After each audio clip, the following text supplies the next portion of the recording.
ಆತ್ಮೀಯ H16 ವೀಕ್ಷಕರೇ, ನಾನು ನಿಮ್ಮವ ಆಯತ ಮಲ್ಲಪ್ಪ ಜೊತೆಯವರು. ಆದ್ಮೇಲೆ ಗಾಂಧೀಜಿ ಭಾರತದ ರಾಷ್ಟ್ರಪಿತ ಅಲ್ಲ, ಪಾಕಿಸ್ತಾನದ ರಾಷ್ಟ್ರಪಿತ. ನಮ್ಮ ದೇಶ ಬೆಳೆದು ಮುಸ್ಲಿಮರಿಗೆ ಪಾಕಿಸ್ತಾನ ಮಾಡಿಕೊಟ್ಟ. ಈ ಮಾತನ್ನು ಏನಾದರೂ ಮೋದಿಯವರಿಂದ ಹೇಳಿಸ್ಲಿಕ್ಕೆ ಸಾಧ್ಯದನ? ಅಥವಾ ಇನ್ನುಳಿದ ಯಾವುದೇ BJP ನಾಯಕರಿಂದ, ಅದರಲ್ಲೂ ಮುಖ್ಯ ಮೋದಿ ಅಂತ ಪ್ರಮುಖ ನಾಯಕರು ಹೇಳಿಕ್ಕೆ ಸಾಧ್ಯದನ ಅಂತ.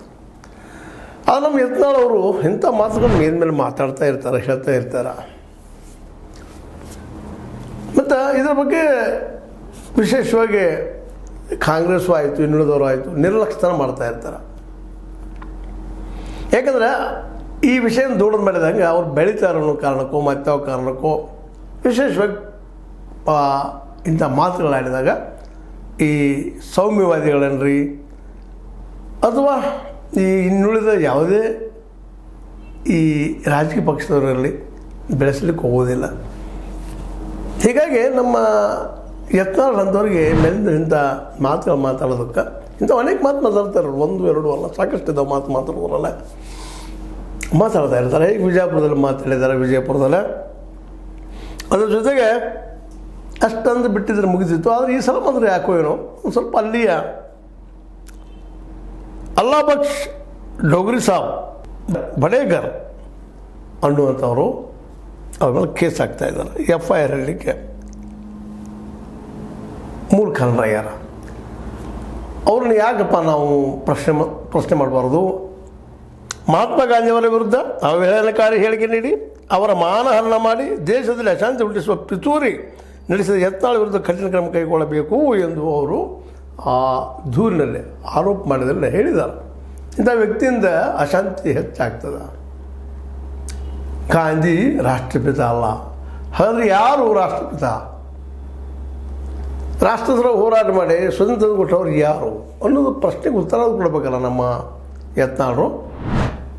ಏನು ಅವ್ರು ಹೇಳುತ್ತಿರುವಂಥ ಹಿಂದುತ್ವವಾದ ಆರ್ಗ್ಯುಮೆಂಟ್ ಮಾಡುವಂಥ ನಾಯಕರಿಂದ ಬಂದಿದಾರ ದೇಶಕ್ಕೆ ಸ್ವಾತಂತ್ರ್ಯ. ಅಲ್ಲಿ ಇಲ್ಲಿ ಚುಟ್ಪುಟ್ಟು ಹೋರಾಟ ಮಾಡಿರ್ಬೋದು, ಇಲ್ಲಂತಲ್ಲ. ಉಗ್ರ ಹೋರಾಟ ಮಾಡಿರ್ಬೋದು, ಬಂಧುಗಳು ಏನೋ ಓಡಾಡಿರ್ಬೋದು, ಇಲ್ಲಂತಲ್ಲ. ಆದರೆ ಅವರಿಂದ ಈ ದೇಶಕ್ಕೆ ಸ್ವಾತಂತ್ರ್ಯ ಸಿಗ್ತಾ? ಹೌದು, ಗಾಂಧಿ ಒಬ್ಬರಿಂದ ಸಿಕ್ಕಿಲ್ಲ ಅನ್ನೋದು ಭಾಳ ಜನ ವಾದ ಮಾಡ್ತಾರೆ. ಅದು ಸುಳ್ಳೇನಲ್ಲ, ಅದು ಒಪ್ಪುನು. ಆದರೆ ರಾಷ್ಟ್ರಪಿತ ಅವನಲ್ಲ, ಅದು ಇನ್ಯಾರಪ್ಪ ರಾಷ್ಟ್ರಪಿತ? ಈ ರಾಷ್ಟ್ರ ಹುಟ್ಟೋದು ಕಾರಣೀಕರ್ತರೆ ಯಾರು? ಜಿನ್ನಾ ಪಾಕಿಸ್ತಾನಕ್ಕೆ ಆಯ್ದಾರಲ್ಲ, ಇವರು ಪಾಕಿಸ್ತಾನ ಹುಟ್ಟಾಕಿದ್ರು ಮತ್ತು ಭಾರತಕ್ಕೆ. ಇದಕ್ಕೆ ಇವತ್ತು ಉತ್ತರ ಸ್ವತಃ ಯತ್ನಾಳ್ ಹತ್ರ ಕೊಡ್ಬೇಕಾಗಿದೆ. ಇಂಥ ಹೇಳಿಕೆ ಕೊಡಬಾರ್ದು ಆಗ್ಯದ. ಯಾಕಂದರೆ ಈಗಾಗಲೇ BJP ಇಂಥ ಅಡ್ನಾಡ್ ಹೇಳಿಕೆಗಳನ್ನು ಕೊಡೋದ್ರಿಂದಾಗಿದೆ ಇವ್ರನ್ನ ಹೊರಗಿಟ್ಟದ. ಒಬ್ಬ ಯಡಿಯೂರಪ್ಪನ ಮತ್ತು ಅವ್ರ ಮಗನನ್ನು ಕೆಳಗಿಳಿಸ್ಲಿಕ್ಕಾಗಲಿಲ್ಲ ಯತ್ನಾಳ್ರಿಗೆ. ಕೊನೆಗೆ ತಾವು ಹೊರಗೆ ಬರುವಂಥ ಪ್ರಸಂಗ ಬಂತು. ಯಾವ ರೀತಿಯಾಗಿ ಅವ್ರಿಗೆ ಬೆನ್ನು ಹಚ್ಚಿದ್ರಪ್ಪ ಅಂದರೆ, ಇನ್ನೇನು ಇಳಿಸೇ ಬಿಟ್ರಪ್ಪ ಇವರೆಲ್ಲ. ವಿಜೇಂದ್ರ ಮನೆಗೆ ಹೋದ, ಯಡಿಯೂರಪ್ಪರು ಹಿಂದೆ ಸರಿದು ಹೋದರು ಅಂತ. ಇವರು ಒತ್ತಡಕ್ಕೆ ಅವರಿಬ್ಬರು ತೆಗಿಯೋಕ್ಕೆ ಆಗಲಿಲ್ಲ BJPಗೆ ಅಥವಾ ಮೋದಿಯವರಿಗೆ. ಅನಿವಾರ್ಯವಾಗಿ ಇವರಿಗೆ ಸುಳ್ಚಿಟ್ಟು ಕೊಡೋ ಪ್ರಸಂಗ ಬಂತು. ನಡೆಪರಿ ಹೊರಗಣ್ಣುವಂಥ ಮಾತು ಎಷ್ಟು ದಿನ ಎದ್ದ ತಕ್ಷಣ ಈಗ ಗಾಂಧೀಜಿಯವ್ರಿಗೆ ಗಾಂಧೀಜಿಯವರು ರಾಷ್ಟ್ರಪಿತ ಅಲ್ಲಂದ್ರೆ ಮತ್ತೆ ಯಾರು ಅನ್ನೋದಕ್ಕೆ ಇವರು ಉತ್ತರ ಹೊಡಬೇಕಾಗಿದೆ. ಯಾರು ಹೇಳ್ತಾರೋ ಕೇಳಬೇಕು ಅವ್ರನ್ನ. ಇಂಥವು ಅನೇಕರಿ ಜಗಳ ಹಚ್ಚು ಕೆಲಸನೇ ಇವು ನಿಜವಾಗಿಯೂ ಅನಗತ್ಯ. ರಾಷ್ಟ್ರದ ಹೌದು ಅಲ್ಲೋ ಚರ್ಚೆ ಇವತ್ತು ಅಲ್ಲದು. ಒಪ್ಕೊಂಡಿದ್ದಾರೆ ಎಲ್ಲರೂ, ಮ್ಯಾಕ್ಸಿಮಮ್ ಜನ ಒಪ್ಕೊಂಡಿದ್ದಾರೆ. 100ಕ್ಕೆ 100 ಅಂತ ಎಲ್ಲೂ ಸಾಧ್ಯ ಇಲ್ಲ, ಅಸಾಧ್ಯದ ಮಾತು. ಯಾವುದೇ ಸಿದ್ಧಾಂತ ಇದ್ದರೂ ಜಗದಲ್ಲೇ 100ಕ್ಕೆ 100 ಪರ್ಫೆಕ್ಟ್ ಇಲ್ಲ, ಆಗುವುದಿಲ್ಲ, ಇನ್ನು ಮುಂದೆ ಭವಿಷ್ಯಕ್ಕೆ ಆಗೋದಿಲ್ಲ. ಗಾಂಧೀಜಿಯವರು ದೋಷ ಇದ್ದಾವ, ಜಿನ್ನಾಳಲ್ಲಿ ದೋಷ ಇದ್ದಾವ, ಇನ್ನೊಬ್ಬ ನಾಯಕರಲ್ಲಿ ದೋಷಗಳಿದ್ದಾವ. ಯಾವುದೇ ವ್ಯಕ್ತಿ ದೇವತೆಗಳನ್ನು ತೆಗೆದುಕೊಂಡಾಗ ಇಸ್ಲಾಂ ದೇವತೆಗಳು ಹಿಂದೂ ದೇವತೆ ದೊಡ್ಡವರಾಗಿ ಕಾಣ್ತಾರೆ. ನಮ್ಮ ಹಿಂದೂಗಳಿಗೆ ಇಸ್ಲಾಂ ದೇವತೆಗಳಿಗಿಂತ ಅಥವಾ ಅಲ್ಲಾಹ್ ದೊಡ್ಡವ್ರು ಕಾಣ್ತಾರೆ. ಅವ್ರವ್ರ ದೃಷ್ಟಿಕೋನ ಅದು. ಕ್ರಿಶ್ಚಿಯನ್ರು ಇಡೀ ವಿಶ್ವ ತುಂಬ ಎಬ್ಬಿಸಿದ್ದಾರೆ. ಇವತ್ತು ನೋಡ್ರಿ, ಟ್ರಂಪ್ ಅವರು ಭಾರತದ ಮಾರ್ಕೆಟ್ ಬಗ್ಗೆ ಭಾಳ ವಿಚಾರ ಮಾಡಲಾರದ ಮತ್ತು ಬೇರೆ ಬೇರೆ ಮಾರ್ಕೆಟ್ ಹುಡುಕ್ತಾ ಇದ್ದಾರೆ ಟ್ರೇಡಿಂಗ್ ಸಲುವಾಗಿ.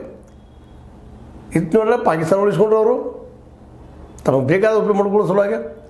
ಮತ್ತೊಂದು ಕಡೆ ಭಾರತಕ್ಕೂ ಏಕಾಂಗಿ ಮಾಡೋ ಪ್ರಯತ್ನ ಮಾಡಿದರು, ಚೈನಾವನ್ನು ಹಿಡ್ಕೊಂಡ್ರು.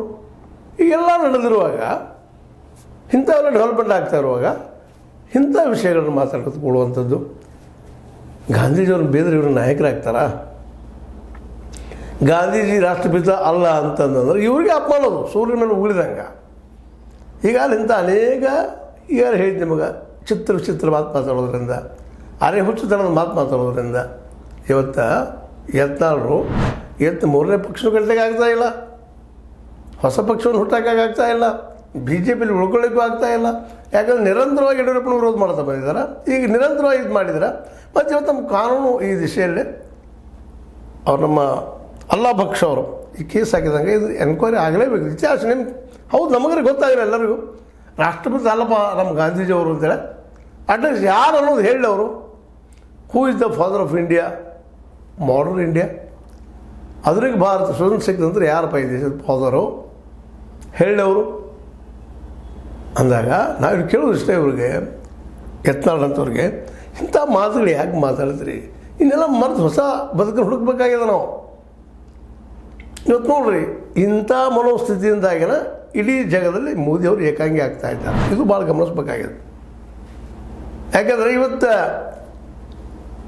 ಟ್ರಂಪ್ ಭಾಳ ಆಳವಾಗಿ ವಿಚಾರ ಮಾಡಿದಾಗ ಟ್ರಂಪ್ ಅವರು ಕ್ರಿಶ್ಚಿಯನ್ರು, ಇಲ್ಲಿ ಕ್ರಿಶ್ಚಿಯನ್ರು ಸದ್ಯ ಅವಕಾಶ ಕೊಡ್ತಾ ಇಲ್ಲ, ಕ್ರಿಶ್ಚಿಯನ್ ಮೇಲೆ ಆರೋಪ ಮಾಡ್ತಾ ಇದ್ದೀರಿ, ಚರ್ಚ್ಗಳ ಮೇಲೆ ಆರೋಪ ಮಾಡ್ತಾ ಇದ್ದೀರಿ. ಮುಸಲ್ಮಾನರ ಮೇಲಂತೂ ಸತತ ನಿರಂತರವಾಗಿ ದಾಳಿ ಇದ್ದೇ ಇರ್ತದೆ. ಇದರಿಂದಾಗಿ ಮೋದಿಯವರು ಅಂತಾರಾಷ್ಟ್ರೀಯ ಮಟ್ಟದಲ್ಲಿ ಏಕಾಂಗಿ ಆಗ್ತಾ ಇದ್ದಾರೆ. ಜಗದಲ್ಲಿ ಅತ್ಯಂತ ದೊಡ್ಡ ಧರ್ಮಗಳು ಯಾವುವು? ಹೌದು ಹಿಂದೂ ಧರ್ಮ ದೊಡ್ಡ ನಮಗಿಲ್ಲ ಅಂತಲ್ಲ, ಆದರೆ ವಿಶ್ವದಲ್ಲಿ ಅತ್ಯಂತ ನಂಬರ್ 1 ಕ್ರಿಶ್ಚಿಯನ್ಸು, 2ನೇದು ಮುಸ್ಲಿಮ್ಸು. ಇವತ್ತು ಟ್ರಂಪ್ ಇದ್ದಂಥವರು ಮುಸ್ಲಿಂ ರಾಷ್ಟ್ರಗಳ ಜೊತೆಗೆ ಮಿಡ್ಲ್ ಈಸ್ಟ್ ಅರಬ್ ದೇಶಗಳ ಜೊತೆಗೆ ಇನ್ನೂರು ದೇಶಗಳ ಜೊತೆಗೆ ಸಂಪರ್ಕ ಕೆಲಸ ಮಾಡಲಿಕ್ಕೆ ಹೊರಟಿದ್ದಾರೆ. ಸಿರಿಯಾ ಮೇಲಿನ ಒಂದು ಏನು ದಿಗ್ಬಂಧನ ತೆಗಿತಾ ಇದ್ದಾರೆ. ಅದಕ್ಕೆ ಮುಖ್ಯ ಅಂದ್ರೆ ಇರಾನ್ ಅವರು ಪ್ರಬಲ ವೈರಿ ದೋಸ್ತಿ ಮಾಡಿಕೊಳ್ತಾ ಇದ್ದಾರೆ, ಭಾರತವನ್ನು ಬದುಕಿ ಸರಿಸ್ತಾ ಇದ್ದಾರೆ. ಇದು ಈ ನೀತಿಯಿಂದನೇ ಅಂತಾರಾಷ್ಟ್ರೀಯ ಮಟ್ಟಕ್ಕೆ ಹೋದಾಗ ಮೋದಿಜಿಯವರು ರಾಷ್ಟ್ರಪಿತ ಗಾಂಧೀಜಿಯವರು ಅವ್ರ ಬಗ್ಗೆ ಮಾತಾಡ್ತಾರೆ. ಇಲ್ಲಿ ಇಂಡಿಯಾದಾಗ ಅವ್ರ ಫಾಲೋವರ್ಸ್ ನೀವು ಗಾಂಧಿ ರಾಷ್ಟ್ರಪಿತ ಅಲ್ಲ ಅಂತ ಹೇಳ್ತೀರಿ. ಹೀಗಾಗಿ ಕೊನೆಗೆ ನಿಮ್ಮನ್ನು ಸಹಿತ ನಂಬುವಂಥ ಪರಿಸ್ಥಿತಿ ಜನ ನಂಬಲಾರದ ಪರಿಸ್ಥಿತಿ ಜನ ಇಲ್ಲಿ ಬಂದಿರೋ ಸಾಧ್ಯತೆಗಳಿದ್ದಾವೆ. ಎಷ್ಟು ವರ್ಷಗಳವ್ರು ನೀವು ಇದನ್ನು ಇಂಥ ಕಥೆಗಳನ್ನು ಇತಿಹಾಸ ಅಲ್ಲದ ಇತಿಹಾಸ ಪುಟಗಳನ್ನ ಹೇಳಕ್ಕೆ ಹೋಗ್ತಿಲ್ಲ. ಪ್ರೂವ್ ಮಾಡಿರಿ. ಹೌದಪ್ಪ ನಿಶ್ಚಿತವಾಗಿ ರಾಷ್ಟ್ರಪಿತ ಅಲ್ಲ. ಯಾರಂಗಾದ್ರೆ ಜಿನ್ನಾನ, ನೆಹರೂನ, ಶಾಸ್ತ್ರಿನ, ಬೇಡ ನಿಮ್ಮ ಏನೋ ಆಚಾರ್ಜಿಯವರ, ಹೆಡ್ಗೆವಾರವರ, ಯಾರಪ್ಪ ಈ ರಾಷ್ಟ್ರಪಿತ?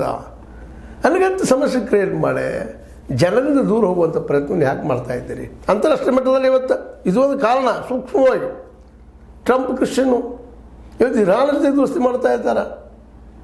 ಯಾಕ? ಅವ್ರಿಗೆ ಮಾರ್ಕೆಟ್ ಬೇಕಾಗಿದೆ ರೀ. ಮುಸ್ಲಿಮ್ಸ್ ಹೆಚ್ಚದಾರೆ ಜಗತ್ತಿನಲ್ಲೇ, ಕ್ರಿಶ್ಚಿಯನ್ಸನ್ನು ಬಿಟ್ಟರೆ ಅದಕ್ಕೆ ಮುಸಲ್ಮಾನರು ವ್ಯಾಪಾರ ಅವ್ರಿಗೆ ಬೇಕಾಗಿದೆ. ಪಾಕಿಸ್ತಾನಕ್ಕೆ ಸಪೋರ್ಟ್ ಮಾಡ್ತಾ ಇದ್ದಾರೆ. ಇವತ್ತು ಚೈನಾ ನೋಡಿರಿ ಮುಸ್ಲಿಂ ಕಂಟ್ರಿಗೆ ಹೆಲ್ಪ್ ಮಾಡ್ತಾ ಇದ್ದ, ಅವ್ರಿಗೆ ಅನುಕೂಲ ಮಾಡ್ತಾ ಇದೆ. ಅಜರ್ಬೈಜಾನ, ತುರ್ಕ್ಮೆನಿಸ್ತಾನ ಇವೆಲ್ಲ ಇವತ್ತು ನಮ್ಮ ವಿರುದ್ಧ ಬಿಟ್ಟಿದ್ದಾವೆ. ಇರಾನ್ ಸಹಿತ ನಿಧಾನ ನಮ್ಮ ವಿರುದ್ಧ ಸಾಹಿತ್ಯಗಳಿದ್ದಾವೆ. ಇರಾಕ್ ಸಹಿತ ಬ್ರಿಕ್ಸ್ ದೇಶಗಳು ನಮ್ಮಿಂದ ದೂರ ಸರಿತಾ ಇದ್ದಾವೆ. ರಷ್ಯಾ ಸಹಿತ ನಮಗೆ ಇವತ್ತು ಸಹಾಯಕ್ಕೆ ಬರ್ತಾ ಇಲ್ಲ. ಯಾಕಪ್ಪ ಅಂದ್ರೆ ಈ ಮನೋಧರ್ಮದಿಂದ ಕೇವಲ ರಾಜಕೀಯಕ್ಕಾಗಿ ಗಾಂಧೀಜಿಯವ್ರು ಒಪ್ಪುವಂಥ ನಿಮ್ಮ ಪಕ್ಷ BJP ಒಳಗೆ ಗಾಂಧೀಜಿಯವ್ರ ಬಗ್ಗೆ ಈ ರೀತಿಯಾಗಿ ಮಾತಾಡೋದ್ರಿಂದಾಗೆ ವಿಶ್ವನೂ ನಂಬುದು ನಿಮ್ಮನ್ನು. ಇವತ್ತು ಬಿಡ್ರಿ ಕೇಸ್ ಎಷ್ಟು ಮಟ್ಟಿಗೆ ಆಗ್ತದೆ, ಶಿಕ್ಷೆ ಎಷ್ಟಾಗ್ತದೆ ಅನ್ನೋದು ಸೆಕೆಂಡರಿ. ಯಾಕಂದ್ರೆ ಎಷ್ಟು ಶಿಕ್ಷೆ ಆಗಿದೆ ನೋಡಿದಾಗ ವಿಶೇಷವಾಗಿ ಇದ್ರ ಬಗ್ಗೆ ತೆರಿಗೆ ಕೆಡಿಸ್ಕೊಳ್ಳಿಕ್ಕೆ ಹೋಗ್ತಾ ಇಲ್ಲ ಜನ. ಯಾಕೋ ಏನೋ ಆ ಮಾತು ಬೇರೆ. ಈ ಎಲ್ಲ ನೆಲೆಯಲ್ಲಿ ವಿಚಾರ ಮಾಡಿದಾಗ ಗಾಂಧೀಜಿಯವರು ರಾಷ್ಟ್ರಪಿತ ಅಲ್ಲ ಅನ್ನೋ ಮನೋಸ್ಥಿತಿನ ಇವತ್ತು ವಿಶ್ವದಲ್ಲಿ ನಿಮ್ಮ ಪಕ್ಷವನ್ನು, ನಿಮ್ಮ ನಾಯಕರನ್ನು ಏಕಾಂಗಿ ಮಾಡ್ತಾ ಇದ್ದಾರೆ. ಸಾಕಷ್ಟು ನಮ್ಮ ಸೈನ್ಯ ಬಲಿಷ್ಠದ ಇವತ್ತು ಭಾಳ ಬಲಿಷ್ಠದ. ಮೊನ್ನೆ ಮಾಡಿದ ಯುದ್ಧದಕ್ಕೆ ಸಾಕ್ಷಿ. ಅಂಥ ಪ್ರಸಂಗದಲ್ಲಿ ಕದನ ವಿರಾಮ ಮಾಡಿಸುವಂಥ ಪ್ರಸಂಗ ಒಬ್ಬ ಟ್ರಂಪ್ ಅವ್ರು ಮಾಡ್ತಾರೆ. ಮಾಡಿ ನಾನೇ 2 ನಿಲ್ಲಿಸಿನಪ್ಪ ಯುದ್ಧ ಅಂತ ಹೇಳ್ತಾ ಇದ್ದಾರೆ. ನನಗೆ ವ್ಯಾಪಾರ ಮಾಡ್ಕೊಂಡು ಪ್ರಯತ್ನ ಮಾಡ್ತಾ ಇದ್ದಾರೆ. ಇದರ ಬಗ್ಗೆ ಒಂದು ಮಾತನ್ನು ಇವತ್ತಿನವರೆಗೂ ಆಡ್ತಾ ಇಲ್ಲ ಮೋದಿಯವರು. ಯಾಕಂದರೆ ನಿಮ್ಮಂಥ ಮನಸ್ಥಿತಿ ಅವರು ಹೀಗೆ ಮಾತಾಡೋದ್ರಿಂದಾಗೆ ಏಕಾಂಗಿ ಆಗ್ತಾ ಇದೆ ಪಕ್ಷ ವಿಶ್ವದಲ್ಲಿ ಅಂತ. ಇದನ್ನು ಸೂಕ್ಷ್ಮ ವಿಚಾರ ಮಾಡಿರಿ. ನೀವು ರಾಷ್ಟ್ರಪಿತ ಅಲ್ಲ ಅಂದ್ರೆ ಅವ್ರು ರಾಷ್ಟ್ರಪಿತ ಆಗದೆ ಹೋಗೋದಿಲ್ಲ, ನೀವು ಹೌದು ಅಂದ್ರೆ ಅವ್ರು ಆಗೋದೂ ಇಲ್ಲ. ಅವ್ರು ಇದ್ದಾರೋ ಇಲ್ಲ, ಅವ್ರ ಜೊತೆಗಿದೆ. ಈ ಮಾತನ್ನು ಯಾಕೆ ಇವತ್ತು ಹೇಳಬೇಕಾಗಿದ್ರೆ ನೀವು ಇಂಥ ತಪ್ಪು ಮಾಡೋದ್ರಿಂದ ಜನರಿಂದ ದೂರ ಆಗ್ತಾ ಇದ್ದೀರಿ. ಮತ್ತು ನಿಧಾನಕ್ಕೆ ಇನ್ನೊಂದು ಮಾತು ನೆನ್ಪಿಡ್ಬೇಕು. ನೀವಿಲ್ಲ ಜನಸಂಖ್ಯೆ, ಅದು ಜಾತಿವಾರ ಜನಸಂಖ್ಯೆ ಏನಾದರೂ ಸರ್ವೆ ಆದ್ರೆ 80-85% OBC, SC, ST ಮ್ಯಾರಿಟಿ ಆಗ್ತಾರೆ. ಅವರೆಲ್ಲರೂ ನಾವು ಒಂದಪ್ಪ ಜನ ಕೂಡಿ ಒಂದಾದ್ರೆ BJPಗೆ ಆಗಿರ್ಬೋದು, ರೈಟ್ ವಿಂಗ್ ವಿಚಾರಧಾರೆ ಅವ್ರಿಗೆ ಆಗಿರ್ಬೋದು, ಭವಿಷ್ಯದಲ್ಲಿ ಅಧಿಕಾರದಲ್ಲಿ ಇಲ್ಲ ಅನ್ನೋದನ್ನು ಸಹಿತ ನೀವು ಗಮನಿಸಿ ಗಾಂಧೀಜಿಯವರು ಟೀಕಾ ಮಾಡೋದ್ರಲ್ಲಿ ಮುಂದೆ ಹೆಜ್ಜೆ ಇಡಬೇಕಾಗಿದೆ. ನೀವೇನು ಮಾಡಿದ್ರು ಅಧಿಕಾರಕ್ಕಾಗಿ ಮಾಡ್ತಾಯಿದ್ದೀರಿ. ಒಂದು ಕಾಲಕ್ಕೆ ಅದು ಬರೋಬ್ಬರಿ ಇತ್ತು, ಇಲ್ಲ ಅಂತಲ್ಲ. ಗಾಂಧಿಯವ್ರು ಟೀಕಾ ಮಾಡಿ ಗಾಂಧಿ ವಿರೋಧಿಗಳು ಒಂದು ಮಾಡ್ಕೊಂಡ್ರಿ, ಏನೋ ಮಾಡಿದ್ರಿ. ಇವತ್ತು ಅದಿಲ್ಲ, ಬದಲಾಗ್ತಾ ಇದೆ. ಗಾಂಧೀಜಿಯವರು ವಿಶ್ವ ನಾಯಕರು ಅನ್ನೋದು ಯಾವಾಗಿದ್ರು ವಿಶ್ವ ನಾಯಕರು, ಅವ್ರನ್ನೆಲ್ಲರೂ ಲೈಕ್ ಮಾಡೋಂಥ ಪರಿಸ್ಥಿತಿ ಇವತ್ತು ಇವನು ಟ್ರಂಪ್ ಪಡ್ಕೊಂಡು. ಆದರೆ ಟ್ರಂಪ್ ಅವ್ರು ಇವತ್ತು ಮೋದಿ ಅವ್ರನ್ನ ದೂರ ಸರಿಸ್ತಾ ಇದ್ದಾರೆ. ಇದನ್ನು ಸ್ವಲ್ಪ ನಿಂತು ವಿಚಾರ ಮಾಡಿ ಅಂತ ಹೇಳ್ತಾ, ಗಾಂಧೀಜಿಯವರು ರಾಷ್ಟ್ರಪಿತ ಅನ್ನೋದು ಇದು ಎಲ್ಲರೂ ಮ್ಯಾಕ್ಸಿಮಮ್ ಜನ ಒಪ್ಪೋದ್ರಿಂದಾಗೆ ನಾವು ಅದನ್ನು ಒಪ್ಪಬೇಕಾಗ್ತದೆ ಅಂತ ಮತ್ತೊಮ್ಮತ್ತು ಹೇಳ್ತಾ, ಈಗ ಅಲ್ಲಾ ಭಕ್ತರು ಹಾಕಿದಂಥ ಈ ಕೇಸ್ ಆರೋಪ ನಿಜ ಹಾಗೂ ಎಲ್ಲ ಸಾಧ್ಯವಿದ್ದಾವೆ ಅಂತ ಒಂದು ನಂಬೂನು ಅಂತೇಳಿ ನಾನು ಮತ್ತೆ ಮುಗಿಸ್ತಾ ಇದ್ದೀನಿ. ನಿಮ್ಗೆ ಲೈಕ್ ಆಗಿರ್ಬೋದು, ಲೈಕ್ ಮಾಡಿ, ಶೇರ್ ಮಾಡಿ, ಕಮೆಂಟ್ ಮಾಡಿ, ಜೊತೆಗೆ ಸಬ್ಸ್ಕ್ರೈಬ್ ಆಗೋದು ನಿಲ್ಲಿಸಲಿಕ್ಕೆ ಹೋಗ್ಬೇಡ್ರಿ. ವಂದನೆಗಳು.